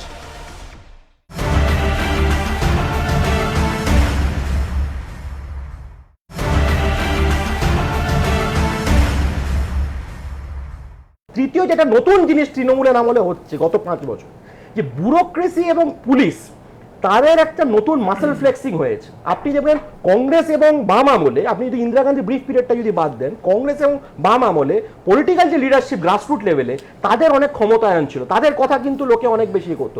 এখন হচ্ছে এই যে 100টা প্রশাসনিক বৈঠক করছেন, ফলে পুলিশ এবং অ্যাডমিনিস্ট্রেশন তারা অনেক বেশি একটা মাসেল ফ্লেক্সিং, তাদেরকে হয়তো মানে তাদের এই মাসেল ফ্লেক্সিং এনজয় করছে বলে তারা অনেক বেশি করে সেই সব। হ্যাঁ, আমি বলছি যে মির্জার এই ফুটেজ যদি সত্য প্রমাণিত হয় তাহলে তোমার তার থেকে বড় উদাহরণ আর হয়নি। ফাইন, আমি এই পাটে আসবো। বিজেপি এবং তৃণমূলের কোথাও একটা ম্যাচ গড়াপেটা হয়েছে, তার প্রমাণ আজকে এই এত রক্তঝরা, এত সন্ত্রাস। না মানে বিজেপি এবং তৃণমূলের গড়াপেটা হয়েছে কি হয়নি, আজকে দেখুন বিরোধী দলে মান্নানদা বসে আছেন, উনি বিরোধী, এবং আজকে আপনারা সংবাদপত্রের চ্যানেলে সবচেয়ে বড় প্রশ্নচিহ্নের মুখে হচ্ছে ইলেকশন কমিশন। ঠিক, ভোট দেওয়া হয়ে গেছে, ভোট আগে দিয়ে চলে গেছে, তোমার দুজনই ভোট দিয়ে চলে গেছে। সোমবার দ্বিতীয় দফার ভোটে এটাই ছিল রাজ্যের খণ্ডচিত্র। কোথাও হুমকির জেরে ভোট দিতে বেরোতেই পারল না মানুষ, কোথাও আবার ভোট দিতে এসে শুনতে হলো ভোট আগেই পড়ে গিয়েছে। एक लड़का अंदर में था, हाँ, वो जाके टिप दिया। अब आपने वोट दिए कि नहीं? नहीं दिया सर। সে কাগজটা নিয়ে নাও, দিয়ে বলছে তোমার ভোট দেওয়া হয়ে গেছে। তারপর কি ভোট দিতে পেরেছেন? দিয়েছি, মানে ব্যালট পেপারে দিয়েছি, ইভিএমে পাননি না। এভাবেই দিনভর রাজ্যের নানা জায়গায় সবচেয়ে গুরুত্বপূর্ণ গণতান্ত্রিক অধিকার ক্ষুণ্ণ হলো। কিন্তু এমনটা হবে কেন, যখন শুধুমাত্র এই ভোটটুকু পরিচালনা করার জন্যই রয়েছে বিশেষ প্রতিষ্ঠান যার নাম নির্বাচন কমিশন। সাংবিধানিক এই প্রতিষ্ঠানের পেছনে প্রতি বছর কোটি কোটি টাকা খরচ করা হয়, অন্যান্য সরকারি খরচের মতোই, যা আসে সাধারণ মানুষের করের টাকা থেকে। জাতীয় নির্বাচন কমিশনের ক্ষমতা অপরিসীম, সেই সঙ্গে দায়িত্বও প্রচুর। দেশের প্রত্যেকটি ভোটার যাতে নিজের ইচ্ছে মতো ভোট দিতে পারেন তা সুনিশ্চিত করা। কিন্তু তা সত্ত্বেও ভোটের দিন কেন এই ছবি? নির্বাচন কমিশনের যে ভূমিকা পালন করার প্রয়োজন ছিল, যে দৃঢ়তা দেখানোর দরকার ছিল, সেটা তারা ব্যর্থ হয়েছে। এত আয়োজন, এত পর্যবেক্ষক, পুলিশ পর্যবেক্ষক, বিশেষ পর্যবেক্ষক, আগে থেকে কেন্দ্রীয় বাহিনী নিয়ে আসা, কিন্তু কাজের কাজ কি হচ্ছে? প্রশ্ন বিরোধীদের। তাহলে কি কমিশনের যাবতীয় তর্জন গর্জন শুধুই মুখে? কেন বাস্তবে এসে বারবার ধাক্কা খায় তাদের পরিকল্পনা, তাদের কৌশল? কেন ভূত তাড়াতে সঠিক দাওয়াই খুঁজে বের করতে পারে না তারা? শুধুই বিজ্ঞাপন দিয়ে কি আর ভোটারদের মনে ভরসা জোগানো যায়? নাকি নিজের ভোট নিজে দিন বললেই তা সম্ভব হয়? সেজন্য যা যা করা দরকার তা কি এই 2 দফার ভোটে আদৌ করতে পেরেছে কমিশন? প্রশ্ন বিরোধীদের, প্রশ্ন বিশেষজ্ঞদেরও। কি জন্য একটা সাংবিধানিক প্রতিষ্ঠান তার দায়িত্ব পালনে ব্যর্থ হন সেটা তো আমি বুঝতে পারি না। এত পয়সা খরচা করে এই ধরনের সাংবিধানিক প্রতিষ্ঠানের প্রয়োজনটা কোথায়? তারা বিজ্ঞাপন দিয়েছে নিজের ভোট নিজে পছন্দ মতো প্রার্থীকে দেওয়ার জন্য, কিন্তু নির্বাচন কমিশন নাগরিক অধিকার প্রয়োগ করার ক্ষেত্রে যে বিধি এবং ব্যবস্থা গ্রহণ করতে হয় তা পুরোপুরি করে উঠতে পারেনি। ভোট গণতন্ত্রের সবচেয়ে বড় উৎসব, কিন্তু সেই উৎসবের আয়োজকরা কি নিজেদের দায়িত্ব পালন করতে পারছেন? একজনও যদি ভোট দিতে না পারেন সেটাও তো ব্যর্থতা। এই ব্যর্থতার দায় কি স্বীকার করবেন কমিশন কর্তারা, নাকি 2-1টি বিক্ষিপ্ত ঘটনা ছাড়া ভোট নির্বিঘ্নে বলেই নিজেদের পিঠ চাপড়াবেন? প্রশ্ন রাজনৈতিক মহলে। এবিপি আনন্দ। কোন ইলেকশন কমিশন যে ভারতবর্ষের মতো একটা দরিদ্র স্বল্প শিক্ষিত দেশে পৃথিবীর সবচেয়ে বড় নির্বাচন করতে পারে? কোন ইলেকশন কমিশন যে চাইলে বিহারের মতো রাজ্যে সুষ্ঠু নির্বাচন করতে পারে?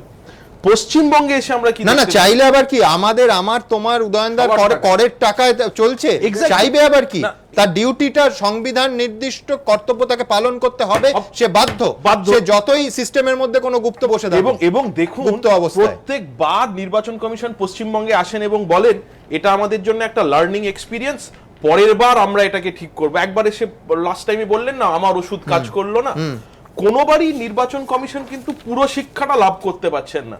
সেন্ট্রাল ফোর্সের ডেপ্লয়মেন্টের যে ইস্যুটা, এটা আজকের নয়, 3টে নির্বাচনে পশ্চিমবঙ্গে এই বিষয় নিয়ে বিরোধী থেকে আরম্ভ করে সবাই তুলেছে।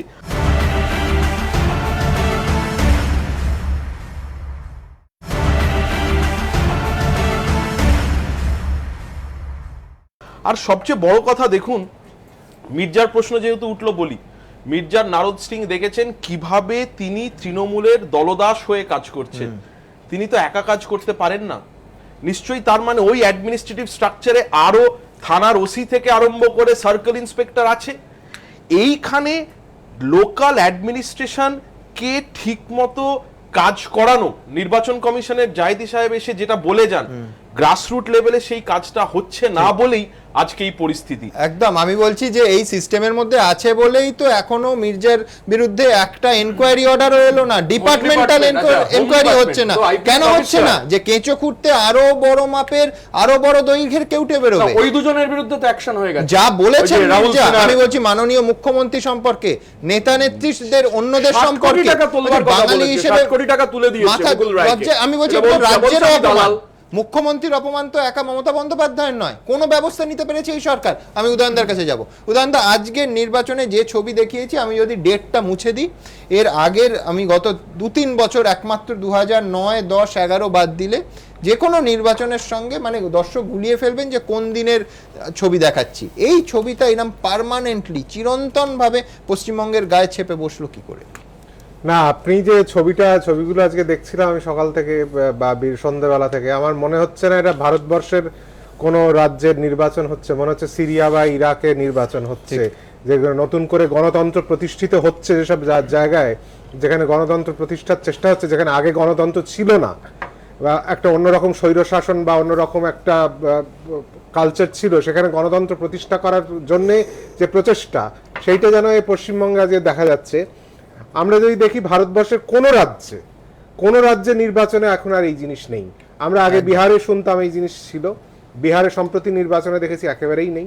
এমনকি জম্মু এবং কাশ্মীরে সেখানে আমরা যে নির্বাচন দেখছি সেখানেও অত্যন্ত শান্তিপূর্ণ নির্বাচন হচ্ছে, এবং সেখানে অনেকেই ভোট বয়কট করার কথা বলছেন, তারা ভোট বয়কটও করেন, কিন্তু সেখানে এই দৃশ্য দেখা যায় না যে সারা দিন ধরে মারপিট চলছে এবং কেন্দ্রীয় বাহিনী বসে আছে, কেন্দ্রীয় বাহিনী কোথাও তাদের বাঁচানোর চেষ্টা করছে না, এবং বুথগুলোর এইরকম অবস্থা, অরক্ষিত বুথগুলো রয়েছে। কিন্তু উদয়নদা এর সঙ্গে একটা যোগ করব, সেটা হলো যে এর মাঝেও সাধারণ মানুষ কিন্তু অনেক জায়গায় রেজিস্ট্যান্স, সাধারণ মানুষ রেজিস্ট্যান্স দেবে কেন? আমার বক্তব্য হচ্ছে সাধারণ মানুষ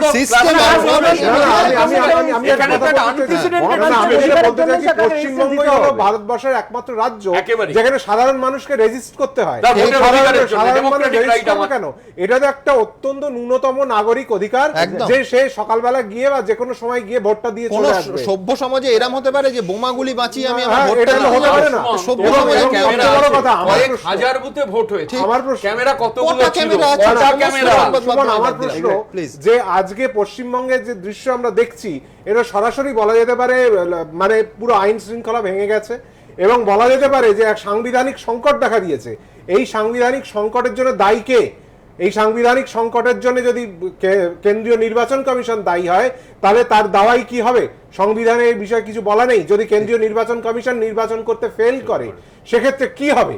সংবিধানে এই বিষয়ে কিছু বলা নেই। আমার মনে হয় এই বিষয়টা তুলে ধরা প্রয়োজন, এবং প্রচুর ঢাক পিটিয়ে 1 মাস ধরে কেন্দ্রীয় বাহিনীর মার্চ করিয়ে ভোট ঘোষণা হওয়ার আগে তারা চলে এলেন, ঘোষণা করার আগে চলে এলেন, দিন তাদের দেখা যায় না, এবং এত ঢাক পিটিয়ে তারা করলেন।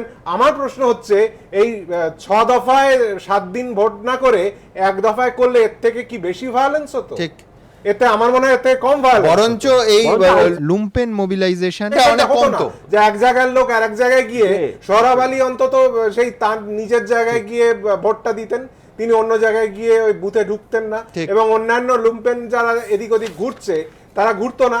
এই আমার মনে হয় এই দফা বাড়িয়েও কিন্তু বিপদটা বাড়ানো হয়েছে। সুমন আমি একটা কথা অ্যাড করতে চাই, একটা কথা, যে রাজ্যগুলি এই হিংসাটা বন্ধ হয়েছে, আমার কিন্তু এটা দৃঢ় বিশ্বাস যে শুধু নির্বাচন কমিশনের জন্য বন্ধ হয়েছে তা নয়, রুলিং পার্টির দায়িত্ব এখানে আমরা এড়িয়ে যাচ্ছি। মমতা ব্যানার্জি রাজ্যের মুখ্যমন্ত্রী পরিষ্কার করে বলছেন যে নির্বাচন কমিশনের লোকজন থাকবে 7 দিন, তারপর আমরা থাকবো, সেটা বাস্তব। এই মানুষকে অভয় দেওয়ার দায়িত্বটা সরকারের, শুধু নির্বাচন কমিশনের নয়। আজকে সূর্য মিশ্রের সঙ্গে যে আচরণ হয়েছে উনি সেটা বলছেন অনভিপ্রেত, কিন্তু রাজ্যের মুখ্যমন্ত্রী, লিডারশিপ যারা শাসক, তারা যদি এটা নিন্দা করতেন তাহলে আগামী দিনে ঘটনা বন্ধ হতে পারত। কেউ নিন্দা করেনি,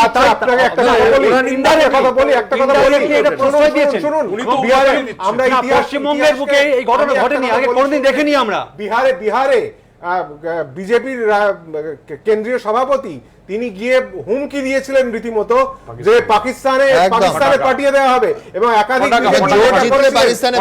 তাদেরকে কিন্তু নড়তে দেয়নি কেন্দ্রীয় নির্বাচন কমিশন। পশ্চিমবঙ্গে এই রাজ্যে যে সরকার গণতন্ত্রের কথা বলছে, যিনি ক্লেম ছিল না, দায়িত্বের মধ্যে পড়ে না নির্বাচন কমিশন, কেন সরকার তার রুলিং পার্টি তার কর্মীদের কেন বিরোধী দলের কেন বলতে হবে? নিঃসন্দেহে নির্বাচন কমিশনের ভূমিকার ওপর যে প্রশ্ন চিহ্ন দিয়ে এই অনুষ্ঠান শুরু করেছিলাম তা আরো গভীরতর হলো। আমার এই অনুষ্ঠানের সময় শেষ, অনুষ্ঠান শেষ করব আপনাদের কাছে আরেকটা এই দিনের নিঃসন্দেহে গুরুত্বপূর্ণ খবর রেখে, যেখানে নারদা স্টিং কাণ্ড, যেখানে ম্যাথু স্যামুয়েল বলেছিলেন যে এই পশ্চিমবঙ্গে কলকাতায় এসে তিনি ফুটেজ ট্রান্সফার করতে পারবেন না, র ফুটেজ যা প্রায় 52 ঘন্টার তা দিতে পারবেন না, তার কারণ তার নিরাপত্তাজনিত সমস্যা আছে। আজকে কলকাতা হাইকোর্টের মাননীয় প্রধান বিচারপতি তিনি স্পষ্ট ভাষায় জানিয়েছেন যে এই কাজ 3 জনের ওপর, শুধু ফুটেজ সংগ্রহের কাজ নষ্ট করা হলো রাজ্য সরকারের তরফে, রাজ্য পুলিশের তরফে আইজি পদমর্যাদার একজন অফিসার, কোর্টের একজন অফিসার এবং সিবিআইয়ের একজন অফিসার। এর তাৎপর্য নিঃসন্দেহে অপরিসীম। এই অনুষ্ঠান শেষ করব, এই খবরটা দেখি। This is for 4 lakhs rupees, 5 lakhs, 5 lakhs rupees. বিধানসভা ভোট শুরুর মুখে তৃণমূলকে অস্বস্তিতে ফেলেছে নারদ নিউজের করা এই স্টিং অপারেশন। এবার ভোট চলাকালীন শাসক দলের সেই অস্বস্তি আরও বেড়ে গেল হাইকোর্টের মন্তব্যে। সোমবার হাইকোর্টের প্রধান বিচারপতি মঞ্জুলা চেল্লুর বলেন, এই অভিযোগ যদি সত্যি প্রমাণিত হয় তাহলে গোটা ব্যবস্থার ওপর বড়সড় প্রভাব পড়বে। এর পাশাপাশি এদিন দিল্লি থেকে নারদ স্টিং এর ফুটেজ নিয়ে আসার জন্য সোমবার 3 সদস্যের একটি কমিটি করে দেয় কলকাতা হাইকোর্টের প্রধান বিচারপতির ডিভিশন বেঞ্চ। নির্দেশে প্রধান বিচারপতি মঞ্জুলা চেল্লুর বলেন, কমিটিতে প্রথম সদস্য হিসেবে আইজি পদমর্যাদার একজন অফিসারকে নিয়োগ করবেন রাজ্য পুলিশের ডিজি। দ্বিতীয় সদস্য হিসেবে সিবিআই এর কলকাতা অফিসের ডিআইজি হয় নিজে কমিটিতে থাকবেন, নয়তো কোনো আধিকারিককে নিয়োগ করবেন। তৃতীয় সদস্য হিসেবে কমিটিতে থাকবেন কলকাতা হাইকোর্টের একজন পদস্থ আধিকারিক। হাইকোর্টের নির্দেশ, 3 সদস্যের এই কমিটি দিল্লি গিয়ে নারদ নিউজের সিইও ম্যাথু স্যামুয়েলের কাছ থেকে স্টিং অপারেশনের অসম্পাদিত ফুটেজ এবং যে যন্ত্র দিয়ে স্টিং অপারেশনটি করা হয়েছে সেটি নিয়ে আসবে। ফুটেজ দেখার পর আদালত ঠিক করবে তা কার হেফাজতে থাকবে। এই 3 জনের একটি কমিটি টিম দিল্লিতে গিয়ে স্যামুয়েলের একটি নির্দিষ্ট জায়গা থেকে বলে দেওয়া হবে, এবং তারপর সেখানে তার সমস্ত ডিভাইস, ভিডিও তিনি সব কিছু হ্যান্ডওভার করবেন, এবং ডেট এবং ভেন্যু কনফিডেন্সিয়াল। হাইকোর্টের তৈরি কমিটির হাতে ফুটেজ তুলে দিতে প্রস্তুত নারদ নিউজের সিইও এবং সম্পাদক Matthew Samuel. The form the committee and everyone is included. Let them hand it over the tape. Let they investigate. Let they go for the examine the tape. That is, it's a welcoming decision actually. It's a camera original, and there is no fake, no tampered, no docked, as it is. আদালতে CBI এর নাম ওঠার আগেই শুক্রবার মামলার শুনানি চলাকালীন নিজে থেকে সিবিআই তদন্তে আপত্তি জানান অভিযুক্ত তৃণমূল নেতা নেত্রীদের আইনজীবী কল্যাণ বন্দ্যোপাধ্যায়। এদিন তো দিল্লিতে সিবিআই এর দফতরে ফুটেজ হস্তান্তরেও আপত্তি করেন তিনি। বলেন, কমিটি দিল্লি থেকে ফুটেজ নিয়ে আসুক, তাতে আপত্তি নেই, কিন্তু সিবিআই এর দফতরে হস্তান্তর করার কি দরকার? পর্যবেক্ষকদের একাংশের ব্যাখ্যা, স্টিং অপারেশনের ফুটেজ দিল্লি থেকে আনার জন্য যেভাবে হাইকোর্ট কমিটিতে একজন সিবিআই আধিকারিক নিয়োগের নির্দেশ দিল তার যথেষ্ট তাৎপর্যপূর্ণ, কারণ এতেই স্পষ্ট হয়ে গেল রাজ্য পুলিশের ওপর আস্থা কতটুকু।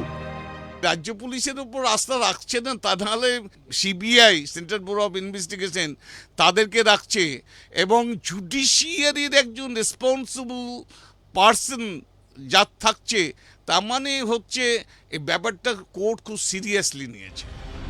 এরই মাঝে এদিন আদালতে আইনজীবী বিকাশ রঞ্জন ভট্টাচার্যকে ব্যক্তিগত আক্রমণের অভিযোগ ওঠে তৃণমূল সাংসদ তথা আইনজীবী কল্যাণ বন্দ্যোপাধ্যায়ের বিরুদ্ধে। আদালত সূত্রে খবর, বিকাশের উদ্দেশ্যে কল্যাণ বলেন, গত 34 বছরে আপনারা কি করেছেন আমরা জানি। আপনাদের হাতে তো এখনো রক্তের দাগ রয়েছে। আপনি তো 5 বছর মেয়রও ছিলেন, তারপর আর ভোটে দাঁড়ানো সাহস দেখাননি কেন?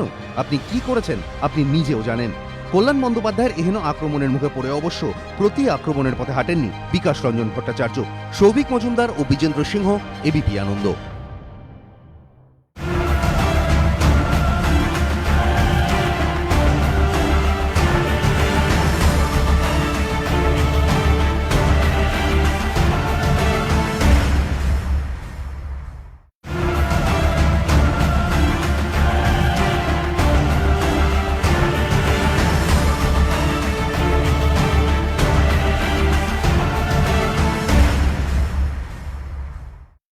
নিবেদন করছে ডালমিয়া সিমেন্ট, সম্পর্ক গড়ে দেশ গড়ে। Powered by Arish hair plus premium, মজবুত চুল তাই মজবুত কনফিডেন্স।